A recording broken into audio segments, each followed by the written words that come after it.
কেবল একটি সেতুর অভাবে জামালপুর এবং শেরপুর জেলার লাখো মানুষ দুর্ভোগ পোহাচ্ছে দিনের পর দিন। একদিকে সাধারণ মানুষের যাতায়াতের কষ্ট, অন্যদিকে কৃষি পণ্যের ন্যায্য মূল্য থেকে বঞ্চিত হচ্ছে স্থানীয় কৃষকরা। নান্দিনায় সেতু নির্মাণ হলে এ দুর্ভোগের অবসান হবে বলে মনে করছেন তারা। জামালপুর সদর উপজেলার লক্ষ্মীরচর ও তুলসীরচর ইউনিয়ন দুটিকে জেলার মূল ভূখণ্ড থেকে বিচ্ছিন্ন করে রেখেছে ব্রহ্মপুত্র। এ দুই ইউনিয়নের 15 গ্রামের বাসিন্দা ছাড়াও শেরপুর জেলার 2 ইউনিয়নের অসংখ্য মানুষ যাতায়াতের জন্য নির্ভরশীল নান্দিনার ফেরিঘাটের উপর। লেখাপড়া, ব্যবসা বাণিজ্য, শিক্ষা ও চিকিৎসা সহ বিভিন্ন প্রয়োজনে এখানকার মানুষকে প্রতিদিনই নদী পার হতে হয়। বর্ষায় উত্তাল ঢেউ আর শুকনো মৌসুমে কাদা পানির দুর্ভোগ।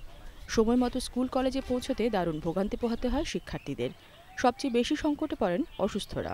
ফেরি পারাপারে খুব কষ্ট হয়, অনেক সময় অ্যাম্বুলেন্সের দরকার পড়ে যায়, কিন্তু অ্যাম্বুলেন্স তো আমাদের এই পার থেকে মানে চরাঞ্চল থেকে এই নান্দিনাতে আসতে পারে না। আমাদের এইটুকু উঠতে সমস্যা হয়, আর নৌকা ডুবে যাবে নাকি নাই ডুবে যাবে, আমাদের এটা মনের একটা ভয় থাকে।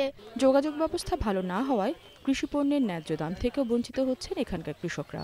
বাজারজাত করার জন্য কৃষকের যে খরচটা হয়, এই নদীর ওই পাশে খাঁচা দিয়ে আনা, আবার নৌকা তোলা, নৌকার থেকে এখানে তোলা, এটা একটা বিশাল প্রয়োজন। কৃষি উপকরণ, সার, বীজ সহ অন্যান্য পণ্য যেমন কৃষক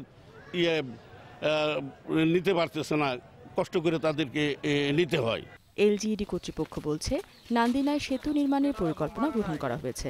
ব্রহ্মপুত্র নদীর উপর 280 মিটার ব্রিজ নির্মাণের যে পরিকল্পনা রয়েছে তার জন্য সয়েল টেস্ট, হাইড্রোলজি এবং মরফোলজি কাজ সম্পন্ন করা হয়েছে।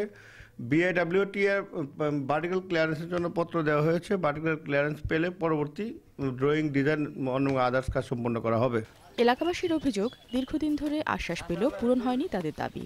দ্রুত সেতু নির্মাণ করে এই অঞ্চলের মানুষের দুর্ভোগ লাঘবের দাবি ভুক্তভোগীদের। Independent News desk.